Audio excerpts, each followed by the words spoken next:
दोस्तों नमस्कार। आपका मेरे YouTube चैनल कंपटीशन एकेडमी में आपका स्वागत है। तो आज टॉपिक है जो उसका नाम है स्थूल पदार्थों के गुण, और इसमें हम पढ़ेंगे आज कोहेसिव और अधेसिव फोर्स के बारे में और प्लस में सरफेस टेंशन के बारे में। तो इन दो चीज़ों को ले रहा हूँ मैं। इससे पहले वाली वीडियो में मैंने कैपिलरी ले रखा है, कैपिलरी उसको भी देख सकते हो आप, और अब थ्रस्ट ये भी है इसी टॉपिक में।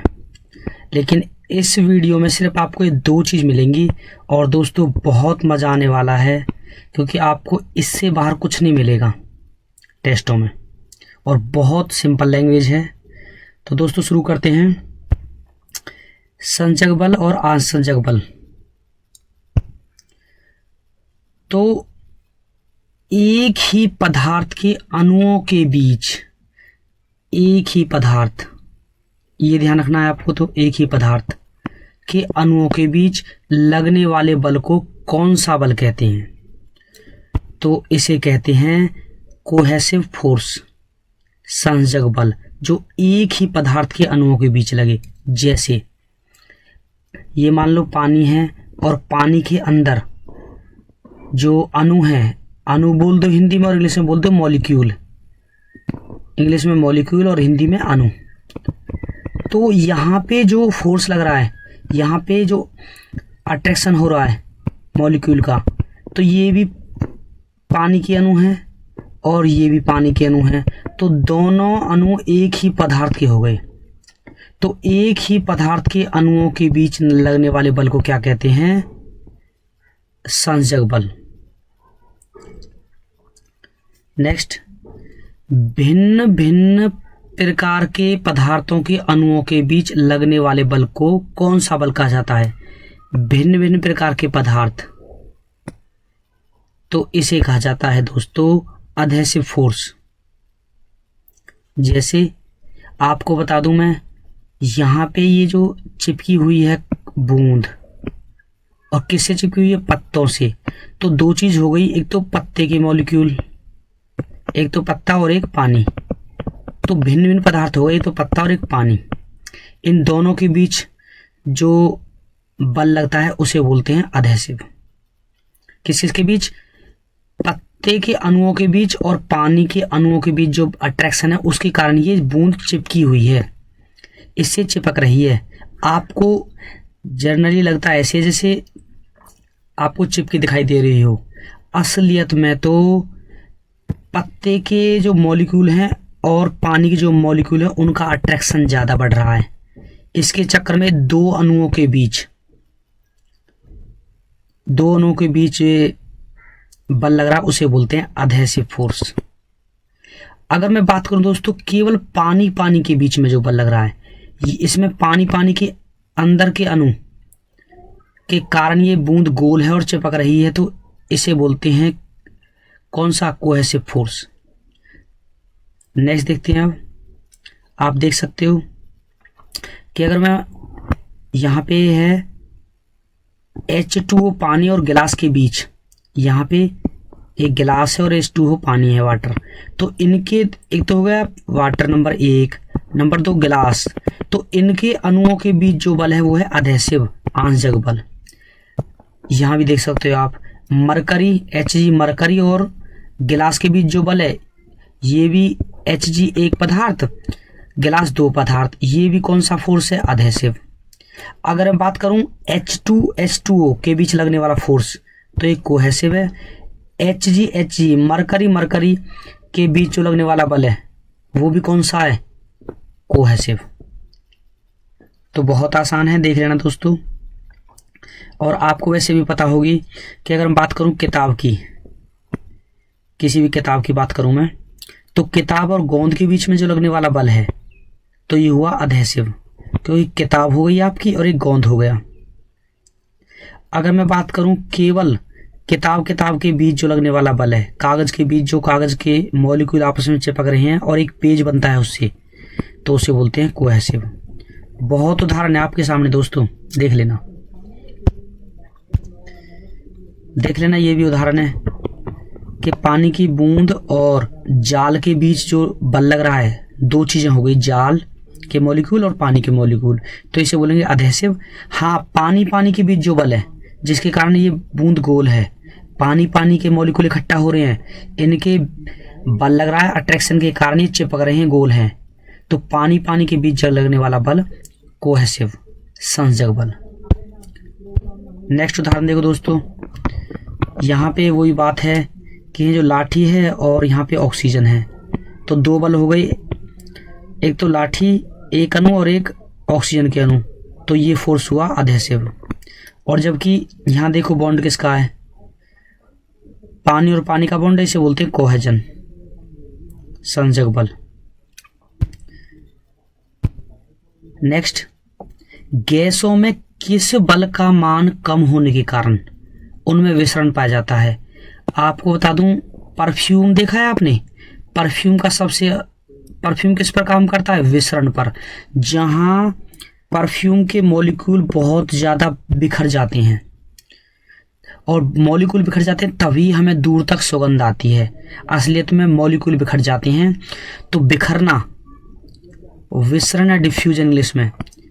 तो ऐसा कौन सा बल है दो बलों में जिसके कारण इनका अट्रैक्शन कम है और ये दूर दूर जाके बिखर रहे हैं। तो आप भी जानते हो गैसों में कौन सा बल कम है, कोहेसिव फोर्स, संसर्जक बल कम है। संसर्जक बल होता तो ये आपस में चिपकते, ये वाले नजदीक आते और नजदीक आकर इस तरीके से गोल हो जाते, ये बूंद ये गोल होके ऐसा बन जाता। लेकिन गैसों में जितनी भी गैस है उसमें आंसर्जक बल कम है, संसर्जक बल कम है, कोहेसिव फोर्स, इसलिए दूर दूर तक फैलती हैं। देखते हैं अब, किस बल के कारण ही जल किसी वस्तु को भिगोता है। देखो ये तो जल हो गया एक तत्व, और दूसरा तत्व जिस वस्तु को आप भिगो रहे हो, आप कपड़े को भिगो रहे हो तो एक तो कपड़े के मॉलिक्यूल अणु और एक जल के अणु।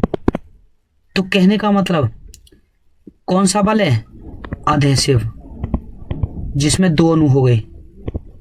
तो किस बल के कारण जल किसी वस्तु को भिगोता है, वो है अधेसिव फोर्स। क्यों, आपके जल के अणु दूसरे कपड़े के अणुओं में समा गए, चिपक गए, उनके अंदर पानी घुस गया तो चिपक गए मॉलिक्यूल आपस में। तो कितने अणु, दो अणु, एक कपड़े के एक पानी के। तो अगर कोई चीज भीगेगी तो अधेसिव फोर्स है तभी भीगेगी, अगर अधेसिव फोर्स नहीं है तो भीगेगी नहीं। ध्यान रखना इस बात का। जैसे मैं बात करूं मरकरी की,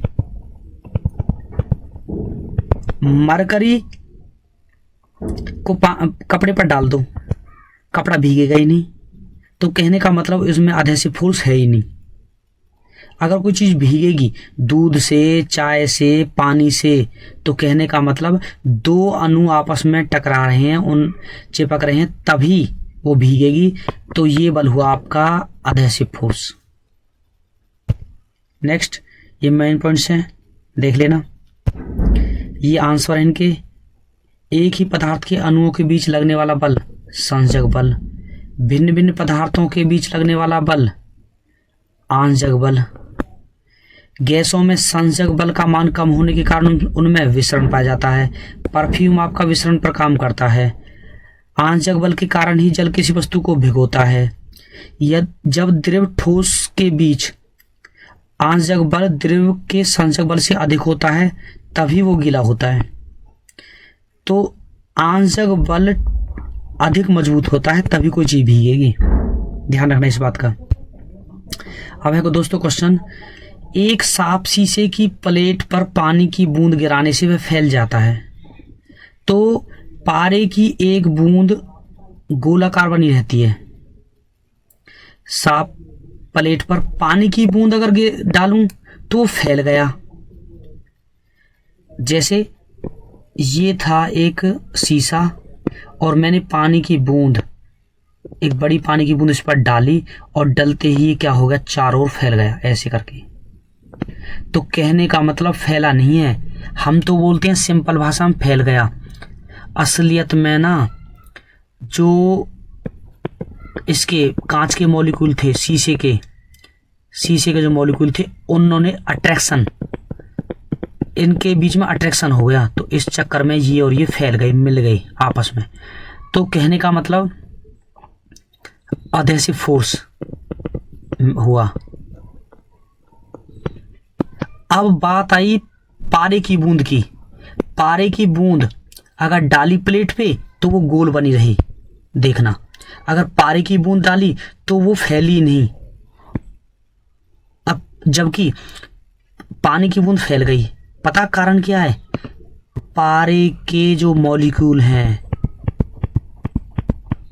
उनमें इतना ज्यादा एक ही अणुओं के बीच बल लग रहा है, कोहेसिव फोर्स, कोहेसिव संसर्ग बल इतना ज्यादा है कि दूसरे कांच के मॉलिक्यूल उनको अट्रैक्ट ही नहीं कर पा रहे।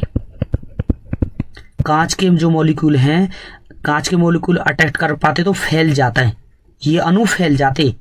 अणुओं का ही फैलना किसी चीज का फैलना होता है, लेकिन जो पारे के अणुओं के बीच लगने वाला जो संसर्ग बल है वो इसके एडहेसिव फोर्स से ज्यादा है, कांच के अणुओं के बीच लगने वाले बल से ज्यादा है।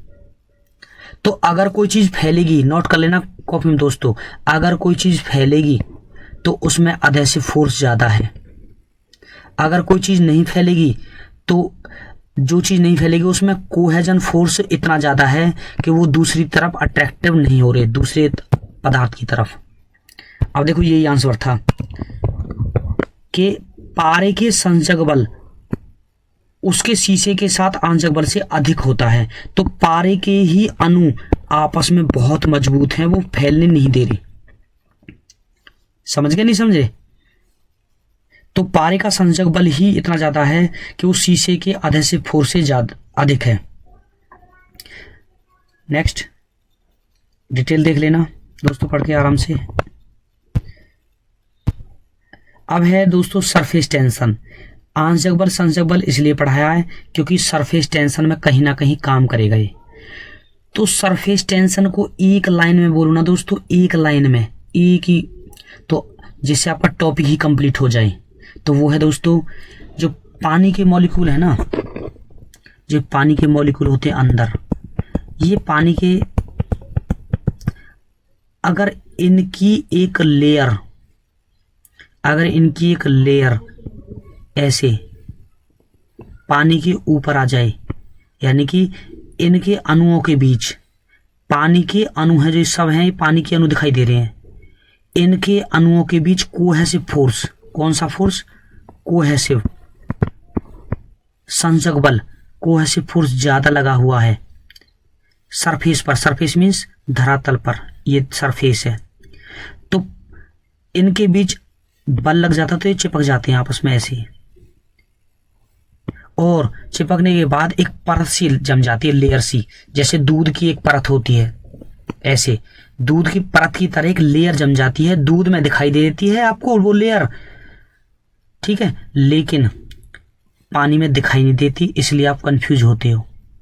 तो सरफेस टेंशन होता है जब पानी के ही मॉलिक्यूल सरफेस पर आपस में चिपक जाएं और एक लेयर बना लें, और लेयर बनाने के कारण कोई भी मच्छर आएगा तो मच्छर क्या होगा? डूबेगा नहीं, क्योंकि लेयर बनी हुई है।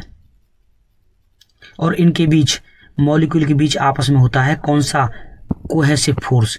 कोहेसिव फोर्स के कारण अट्रैक्शन बढ़ जाता है सरफेस पर, इसलिए बोलते हैं सरफेस टेंशन। लिखा भी हुआ है the tension of the surface film of a liquid caused by the attraction of particles.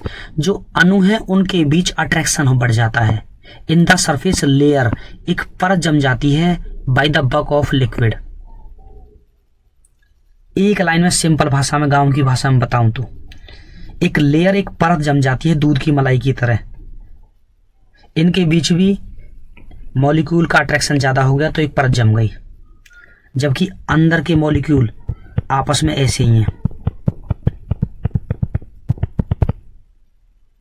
देखो अब और ढंग से बता रहा हूं।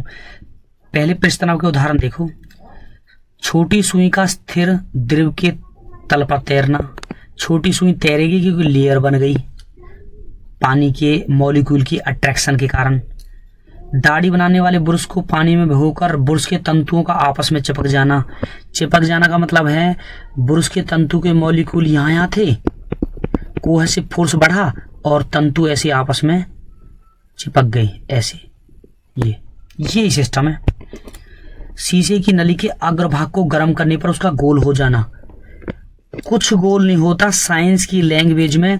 जैसे ही गर्म करोगे तो गर्म करने से पहले मॉलिक्यूल ऐसे थे शीशे की, और जैसे गर्म करोगे तो मॉलिक्यूल, ये सारे मॉलिक्यूल आपस में नजदीक आके ऐसे चिपक जाएंगे। तो गोल तो दोस्तों होंगी। किसी चीज का गोल हो जाना सरफेस टेंशन का उदाहरण है। गोल होने का मतलब है उस वस्तु के मॉलिक्यूल आपस में नजदीक आ गए। एक क्लास है और इस रूम में 10 बच्चे बैठे हैं, 1 2 3 4 5 ऐसे करके, और अगर आपस में चिपक जाएं, अगर आपस में बैठ जाएं, नजदीक आ जाएं, 2-4 लड़की हो 2-4 लड़के हो, तो इस तरीके से बैठ जाएंगे नजदीक ऐसे यहां, तो अपने आप ही गोल चीज हो जाती है। नेक्स्ट, साबुन के घोल में पृष्ठ तनाव कम होने जाने के कारण बुलबुला बड़ा बनता है। पृष्ठ तनाव कब कम होगा?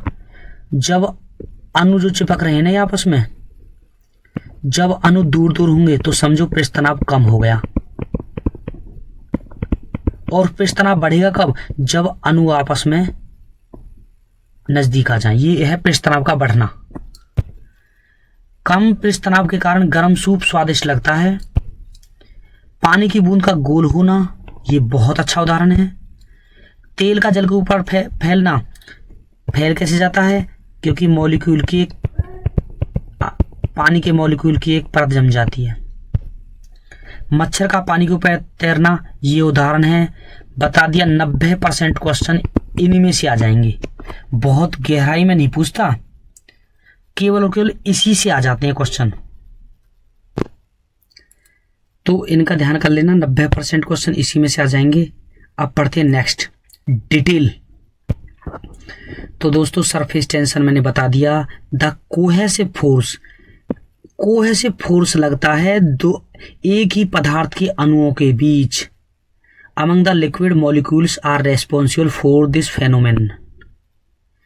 ये अणु, पानी के अणु सरफेस पर, धरातल पर आकर ऐसे एक लेयर बना लेते हैं, और कोहेसिव फोर्स तो लगेगा क्योंकि पानी के अणु मॉलिक्यूल के बीच ही बल लगता है। तो कोहेसिव फोर्स लगता है सरफेस टेंशन में। ध्यान रखना, 50 बार बता रहा हूं।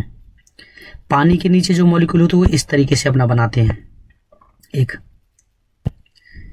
अब मेन पॉइंट ध्यान करना, पृष्ठ तनाव का मान द्रव के प्रति किस बल के बराबर होता है? अब देखते हैं, दूसरा देखते हैं। इसके अलावा द्रव में पृष्ठ तनाव द्रव के अणुओं के बीच किस बल के कारण होता है? मैंने बताया पृष्ठ तनाव, द्रव के अणुओं के बीच पृष्ठ तनाव बढ़ेगा तो ये आपस में मॉलिक्यूल आपस में चिपक रहे हैं, नजदीक आ रहे हैं, तो कौन सा बल लग रहा है? एक ही अणुओं के बीच कोहेसिव फोर्स, कोहेजन फोर्स के कारण। पहला है पृष्ठ तनाव का मान द्रव के प्रति किस बल के बराबर होता है, तो ये कौन सा बल है? संसर्ग बल, कोहेसिव। तरल का वह गुण जिसके कारण तल अपने पृष्ठ क्षेत्रफल को कम करना चाहता है। लैंग्वेज दोस्तों ये भी आ सकती है, कोई भी तरल अपने पृष्ठ क्षेत्रफल को कम करना चाहता है तो क्या कहलाता है? इसे बोलते हैं सरफेस टेंशन। देखो पहले उसका क्षेत्रफल इतना था, इतने बीच में मॉलिक्यूल फैले हुए थे, लेकिन अब ये क्षेत्रफल कम करना चाहता है। कोई भी तरल, मान लो पानी की बूंद है और इसको कम करना चाहता है, तो धीरे धीरे ये आपस में एक दूसरे के नजदीक आएंगे ऐसे। जितना कम करना चाहता है उतना कम करेंगे, इतने ही मॉलिक्यूल इतने ही बीच में आ जाएंगे। तो कोहेसिव फोर्स लगे या कोई तरल अपने पृष्ठ क्षेत्रफल को कम करना चाहता है, तो ये भी एक लैंग्वेज है, ये भी साइंस की लैंग्वेज में पृष्ठीय तनाव है, सरफेस टेंशन है। पानी की बूंद तभी गोल होंगी, पानी के मॉलिक्यूल तभी आपस में आएंगे, गोल होंगे जब उसका क्षेत्रफल कम होगा। तो ये दोनों बात एक ही हैं, बस घुमाया है आपको। पृष्ठ तनाव का मात्रक क्या है? सरफेस टेंशन का मात्रक आपका है न्यूटन प्रति मीटर, न्यूटन। अब देखो उदाहरण बता रहा हूं डिटेल से। हुई पानी का, मच्छर का पानी के ऊपर तैरना किसके कारण? सरफेस टेंशन के कारण। क्यों? पानी के मॉलिक्यूल के बीच एक बॉन्ड बन गया, बस इसे बोलते हैं सरफेस टेंशन। तेल डाल दो इसमें, पानी में तेल डाल दो, मिट्टी का तेल, तो ये बॉन्ड टूट जाएंगे और मच्छर डूब जाएगा। ये जो मॉलिक्यूल है ना दिखाई दे रहे हैं, ये हट जाएंगे, ऐसे ऐसे हो जाएंगे बस, और मच्छर के पैर फंस गए इसमें बीच में और मच्छर डूब गया। तो अगर पानी में हम मिट्टी का तेल डाल देंगे ना तो मच्छर डूब जाएगा, क्योंकि सरफेस टेंशन कम हो जाता है। तो मच्छर अगर तैरेगा पानी के ऊपर तो देख लो सरफेस टेंशन के कारण। नेक्स्ट, पानी की बूंद का गोल होना तो सरफेस टेंशन के कारण। ये ही कंचे जैसे मॉलिक्यूल, इनको बिखेर दो, दूर दूर कर दो, और इनको ही आपस में इनका क्षेत्रफल कम कर दो या इनका अट्रैक्शन ज्यादा बढ़ जाए, तो ये भी क्या हुआ? Surface tension. तेल का जल के ऊपर फैलना, ये भी सरफेस टेंशन है, देख लो। साबुन के घोल में पृष्ठ तनाव कम हो जाने के कारण बुलबुला बड़ा बनता है। साबुन के घोल में पृष्ठ तनाव कम कब होगा? जब आपके जो मॉलिक्यूल हैं, ये वाले मॉलिक्यूल, ये दूर दूर फैल जाएंगे। जब मॉलिक्यूल या अणु दूर दूर फैलते हैं तो उसे का मतलब होता है पृष्ठ तनाव कम होना। साबुन के घोल में पृष्ठ तनाव कम हो जाने के कारण बुलबुला बड़ा बनता है। देखो जैसे ही मॉलिक्यूल दूर होंगे तो ये लेयर है किसकी? साबुन के जो झाग है उसकी लेयर है, एक परत है। तो मॉलिक्यूल दूर दूर होंगे तो दूर जाने की कोशिश करेंगे, और दूर जाने की कोशिश करेंगे तो दबाव आएगा मॉलिक्यूल का, और दबाव के कारण ये था, ये जो इतना सा था, चारों ओर से मॉलिक्यूल का दबाव लगेगा क्योंकि फैल रहे हैं, पृष्ठ तनाव कम हो रहा है और ये बाहर निकलने की कोशिश कर रहे हैं मॉलिक्यूल, तो अपने आप बड़ा हो जाएगा क्योंकि ये मॉलिक्यूल दबाव डाल रहे हैं निरंतर बाहर की ओर, और कुछ देर बाद ये हो जाएगा, फूट जाएगा। साबुन का बुलबुला कुछ देर बाद फूट जाता है क्योंकि अंदर का प्रेशर बहुत ज्यादा होता है, जिसके कारण मॉलिक्यूल प्रेशर कारण फूट जाता है। तो जब जब मॉलिक्यूल दूर होंगे तो पृष्ठ तनाव कम होगा, और जब जब मॉलिक्यूल नजदीक आएंगे तो पृष्ठ तनाव बढ़ेगा। इस बात का भी ध्यान रख लेना। यह अंतर आणविक बल, इंटर मॉलिक्यूल फोर्स बढ़ने पर, कहने का मतलब है अगर मैं इसमें मॉलिक्यूल हैं इतने, अगर इंटर मॉलिक्यूल बढ़ा दूं, अगर इसमें और ज्यादा मॉलिक्यूल डाल दूं तो पृष्ठ तनाव बढ़ेगा घटेगा? तो पृष्ठ तनाव बढ़ता है, क्योंकि मॉलिक्यूल की संख्या ज्यादा हो गई, और ज्यादा हो गई तो अट्रैक्शन ज्यादा हो गया, और अट्रैक्शन ज्यादा हो गया तो पृष्ठ तनाव, सरफेस टेंशन बढ़ेगा। तो इंटर मॉलिक्यूल बढ़ने पर पृष्ठ तनाव बढ़ता है, ध्यान रखना। जैसे तापमान बढ़े तो पृष्ठ तनाव बढ़ेगा या घटेगा? इंपॉर्टेंट बात है। टेम्परेचर है, टेम्परेचर बढ़ने पर पृष्ठ तनाव बढ़ता है घटता है? तो दोस्तों मेरे को ये बताओ, मान लो ये बर्फ है, जो सिल्ली होती है बर्फ की, इसके अंदर पानी के मॉलिक्यूल बहुत ज्यादा नजदीक है, तभी ये ज्यादा जम रही है। अगर मैं थोड़ा सा टेम्परेचर बढ़ा दूं, धूप में रख दूं बर्फ को, तो ये पिघलेगी। हम तो बोलते हैं सिंपल भाषा में पिघलेगी, असलियत में तो पानी के मॉलिक्यूल दूर दूर हो जाएंगे। और दूर दूर होने का मतलब क्या है? तापमान बढ़ने पर पृष्ठ तनाव घटा, मॉलिक्यूल दूर दूर हुए तो पृष्ठ तनाव घटा, सही आंसर घटता है। अगर प्रेशर डालोगे दाब बढ़ने पर, अगर बहुत ज्यादा बर्फ में कोई कई 2-3 क्विंटल कोई चीज ऊपर डाल दी तो तब भी बर्फ पिघल जाएगी। पिघलने का मतलब मॉलिक्यूल हो जाएंगे दूर दूर, और मॉलिक्यूल दूर दूर होने को ही हम बोलते हैं, कोई चीज़ फैल गई या फिर कोई चीज़ पिघल गई। और दूर दूर मॉलिक्यूल होने का मतलब है पृष्ठ तनाव घटता है। तो तापमान बढ़ने पर भी और दाब बढ़ने पर भी पृष्ठ तनाव घटेगा, ध्यान रखना। ये इंग्लिश में देख लेना आप, सरफेस टेंशन डिक्रीज घटना, इंक्रीज द टेम्परेचर, जब जब टेम्परेचर बढ़ेगा। घुलनशील अशुद्धि मिलाने पर पृष्ठ तनाव बढ़ता है घटता है। यहां पे मॉलिक्यूल हैं और मैंने घुलनशील अशुद्धि मिला दी जो घुल जाए, तो मॉलिक्यूल की संख्या तो ज़्यादा बढ़ गई, और ज़्यादा बढ़ गई तो अट्रैक्शन ज़्यादा हुआ अणु के बीच में, और अणु के बीच में अट्रैक्शन बढ़ गया तो पृष्ठ तनाव बढ़ेगा। भाई मॉलिक्यूल इसमें 20 है, 50 मॉलिक्यूल और डाल दो तो सीधी सी बात है पृष्ठ तनाव बढ़ेगा, बच्चों वाली बात है। अघुलनशील अशुद्धि मिलाने पर पृष्ठ तनाव, मान लो इसमें मैंने कुछ चीज मिलाई और पृष्ठ तनाव में वो नीचे बैठ गई, घुली नहीं, तो ऐसे में पृष्ठ तनाव घटता है। अघुलनशील अशुद्धि मिलाने पर पृष्ठ तनाव घटता है। तो ये डिटेल है दोस्तों, आंसर है, डिटेल देख लेना, ये देख लेना पढ़ के, ये देख लेना। अब है आंसर, रेलवे में आए हुए हैं। स्थिर पानी में मिट्टी का तेल डालने पर मच्छर कम होते हैं, क्योंकि यह है स्थिर पानी में मिट्टी का तेल डाल दो, ये पानी है और पानी में एक लेयर बनी हुई थी पहले, एक ऐसी लेयर जिस पर मच्छर आते थे और बैठकर चले जाते थे, क्योंकि लेयर थी दूध की मलाई की तरह। लेकिन मिट्टी का तेल डाल दो तो जो लेयर थी ना, ये टूट के ऐसी बिखर जाएगी, ये चारों बिखर जाएंगे और इनके बीच में पैर फंस जाएगा और वो क्या हो जाएगा, मर जाएगा, राम नाम सत्य हो जाएगा उसका। तो जब यानी कि मच्छर कम होते हैं तो क्या होता है, इसमें पैर फंस जाता है और ये डूब के मर जाते हैं। मिट्टी का तेल डालने पर सरफेस टेंशन कम होता है साइंस की लैंग्वेज में। तो लार्वा डूब जाएगा और लार्वा की सांस में बाधा आएगी, तो इसलिए सही आंसर सी।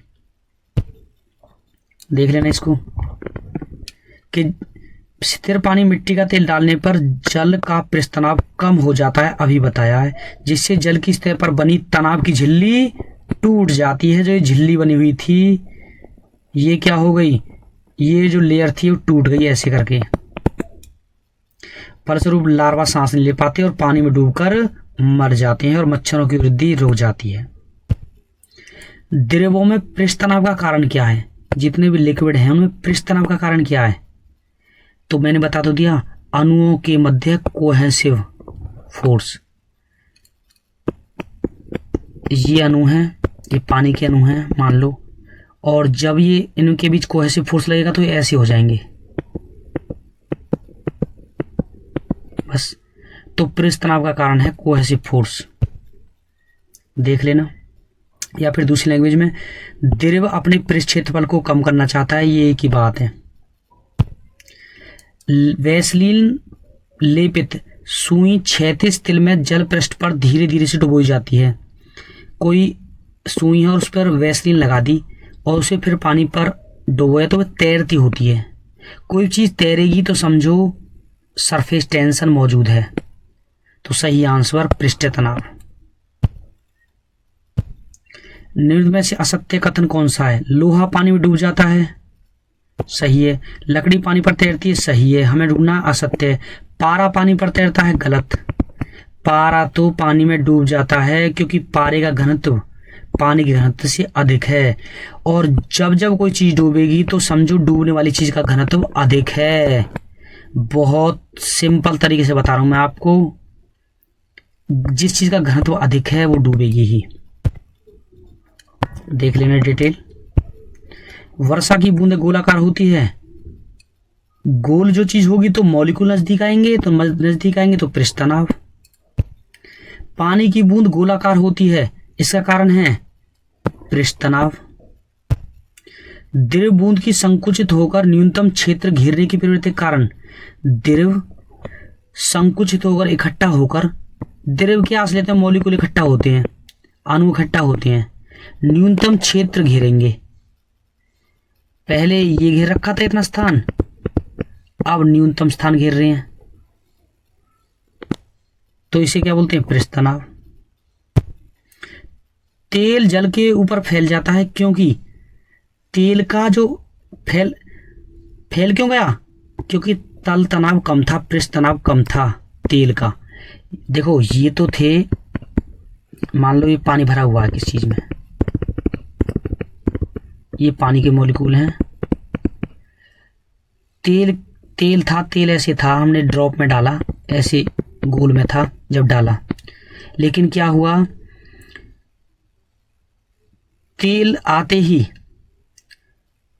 ने आते ही क्या कर दिया?